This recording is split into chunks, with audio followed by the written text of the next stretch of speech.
I want to thank you for joining me once again for a brief edition of the 5-Minute Breakfast.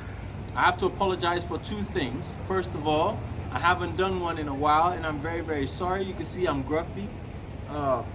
It's been an eventful year for me. We have a lot of plans for this year, and those plans are part of the reason why I've been so busy. It's been very, very hard for me to just give that 5 minutes, and that's very sad. So I apologize for that. The second thing I apologize for is the die by fire that you hear in the background. Well, coincidentally, our hospital is located in the vicinity of Mountain and Fire Church, and whatever program they are having at the moment, they want whoever they're praying against to die by fire. And so we have to deal with that. I'm not going to say, let me record this video at another time, because I might not. And I believe whenever, I like to have these conversations when they are instinctive and they are raw. And so this morning I had very hard decisions to make. And so this 5-minute breakfast is titled No Guts, No Glory. And then when I watch a lot of videos, people talk about subscribe, like, so please subscribe to the channel.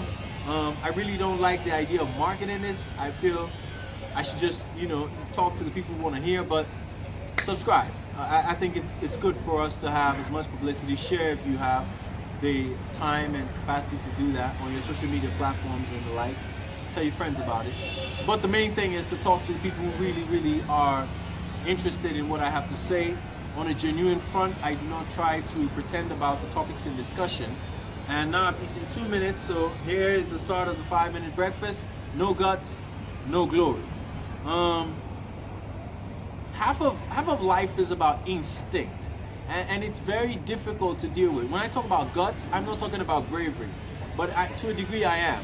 I'm talking about one's confidence in their inner spirit, in their internal being.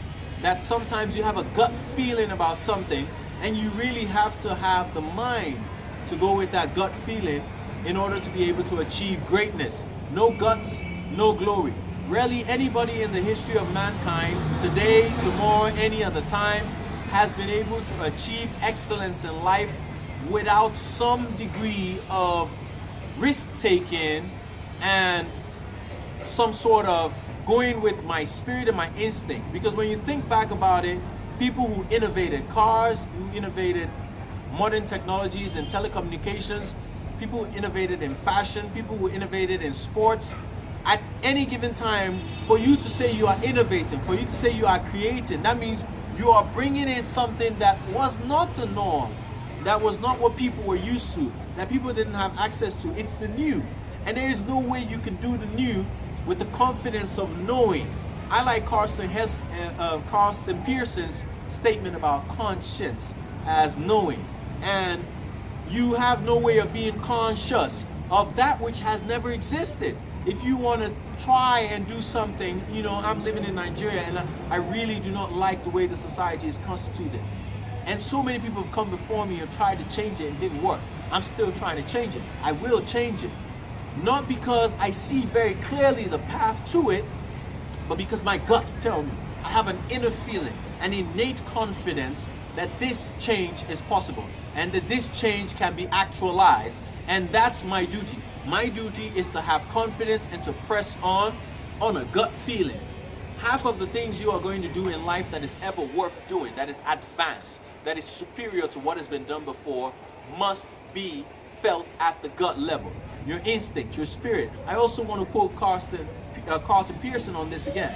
He says something about the spirit in me speaking to me, about me, or through me, or something like that. He integrates the spirit as being something that emanates from him, is about him, speaks to him, about him. And it is something, your instincts are something that is divine and created by a superior being. No one can give it to you. It's not just as simple as your mind. Your mind might be partially developed and your instinct to be very sharp. Your mind might be extremely advanced. That's why so many times you see professors, extremely advanced minds, but very poor instincts. They do not know how to follow their first mind. They do not know how to follow their guts. They do not have faith. Instinct requires faith.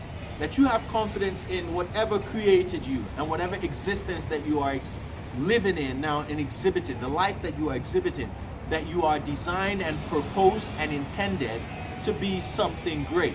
And that all the ideas that come naturally to you, I'm not talking here about emotions. You have to be very careful about emotions, whimsical wishes, that you saw someone and you are jealous or envious and you are trying to create an existence in line with that person's life. I'm not trying to be Aliko Dangote.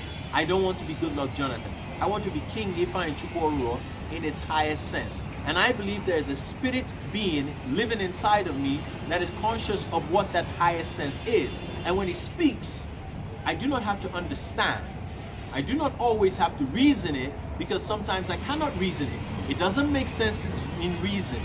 I just have to have the guts to go ahead with it, and in the end the glory comes. No guts, no glory. You have to believe in yourself. That's the only way to be great. Thank you.